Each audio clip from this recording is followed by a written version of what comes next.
Okay hello, तो आज की क्लास में हम लोग क्या करने वाले हैं, नर्स्ट इक्वेशन से क्या निकालेंगे, इक्विलिब्रियम कांस्टेंट निकालेंगे। अब अगर किसी को नहीं पता इक्विलिब्रियम कांस्टेंट क्या होता है, तो मान लो कोई भी एक रिएक्शन है जो कि इक्विलिब्रियम में, इक्विलिब्रियम मतलब ना ही अब वो आगे बढ़ रही है ना ही पीछे बढ़ रही है, ना प्रोडक्ट बन रहा है ना रिएक्टेंट वापस आ रहा है, ऐसा समझ लो। तो ऐसे केस में मतलब कितना प्रोडक्ट बन चुका है या फिर कितना रिएक्टेंट कम हो चुका है, कितनी रिएक्शन आगे बढ़ चुकी है। अगर मैं ऐसे बोलूं 50% आगे बढ़ गई, 60% आगे बढ़ गई, तो इसको शो करने के लिए एक नंबर चाहिए, तो वही नंबर होता है हमारे पास क्या, इक्विलिब्रियम कांस्टेंट। ये कांस्टेंट हमें ये बताता है कि रिएक्शन कितना आगे या पीछे बढ़ चुकी है, सिंपल। अब यहाँ पे जैसे एक ये चीज एक ग्राफ है दिखाने के लिए, यहाँ पे हमने प्रोग्रेस ऑफ रिएक्शन, कोई भी रिएक्शन आगे बढ़ रही है, ये स्पेसिफिकली मैं बात कर रहा हूँ इलेक्ट्रोकेमिकल टाइप की रिएक्शन होगी। एग्जाम्पल के तौर पर कोई और रिएक्शन नहीं, हम डैनियल सेल वाला ही ले लेते हैं, शुरुआत से यही ले रहे हैं, अभी भी यही ले लेते हैं। तो ये हमारे पास डैनियल सेल की एक रिएक्शन है। यहाँ पे तुम नोटिस कर सकते हो कि अब हमारे पास वही जिंक प्लस Cu2 पॉजिटिव क्या बना, जिंक।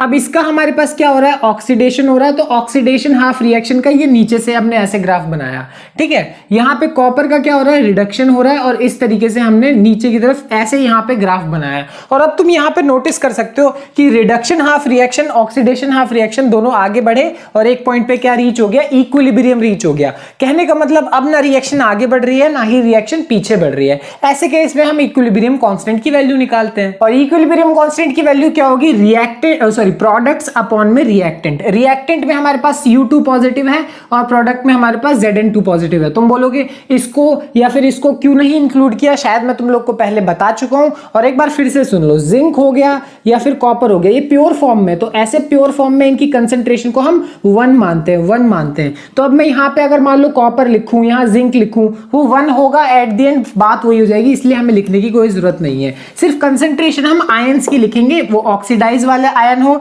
जिंक का ऑक्सीडेशन हुआ उसका लिखें चाहे कॉपर का लिखें। और यहाँ पे जो Kc है वो क्या रिप्रेजेंट करेगा, Kc रिप्रेजेंट करता है इक्विलिब्रियम कांस्टेंट को, वो भी तब जब सेल का जो EMF होगा उसकी वैल्यू कितनी होने वाली है, 0 होने वाली है, वो तब उसको रिप्रेजेंट करेगा। अब तुम बोलोगे यहाँ पे 0 क्यों हुआ, अगर शुरुआत से इस चैप्टर को तुमने अच्छे से देखा है तो पता होगा तुमको, जो भी हमारे पास EMF होता है, जो भी बिजली मिलती है, जो भी वोल्टेज मिलता है किसी भी सेल में, वो हमें इस वजह से मिलता है क्योंकि वहां पे रिएक्शन हो रही होती है।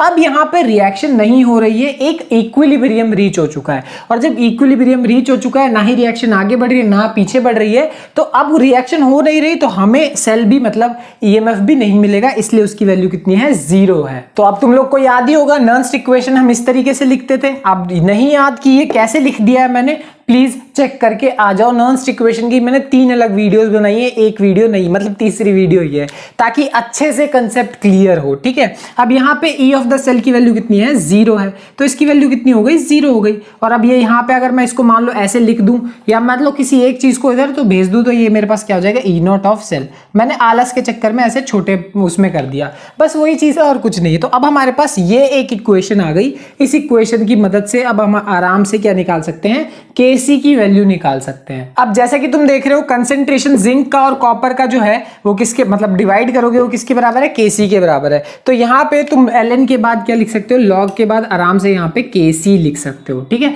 तो हमारे पास ये जो इक्वेशन आई है, इस इक्वेशन की मदद से हम बड़ी ही आसानी से किसकी वैल्यू निकाल सकते हैं, Kc की वैल्यू निकाल सकते हैं। तो ये इंपॉर्टेंट रिएक्शन है। अब इसी रिएक्शन को डिफरेंट फॉर्म में लिखा जा सकता है। कहने का मतलब कैसे लिखा जा सकता है, वही कि अगर हमारे पास टेम्परेचर ऐसा हो कि टेम्परेचर की वैल्यू कितनी दे रखी हो, 298 केल्विन। तुम लोग को याद होगा ये स्टैंडर्ड टेम्परेचर होता है। अगर ये टेम्परेचर की वैल्यू है तो तुम R की वैल्यू 8.314, टेम्परेचर 298, F की वैल्यू, सारी वैल्यूज डालोगे तो सॉल्व करने के हमारे पास एट द एंड क्या आने वाला है, सेल इज इक्वल्स टू 0.0591। ये मैं बहुत बार करा चुका हूं कि ये कैसे आया, प्लीज फिर से अगर देख के आ जाओगे तो तुम्हें ही फायदा होगा। यहाँ पे 0.0591 कैसे आता है, इसकी वैल्यू, F की वैल्यू और ln, ये जो log है ये log बेस E वाला है, इसको जब log बेस 10 में कन्वर्ट करते हो तो 2.303 से मल्टीप्लाई करते हैं। सारी वैल्यूज करने के बाद हमारे पास नीचे क्या आएगा, n आएगा, ये चीज, और यहाँ पे आ गया Kc, ठीक है।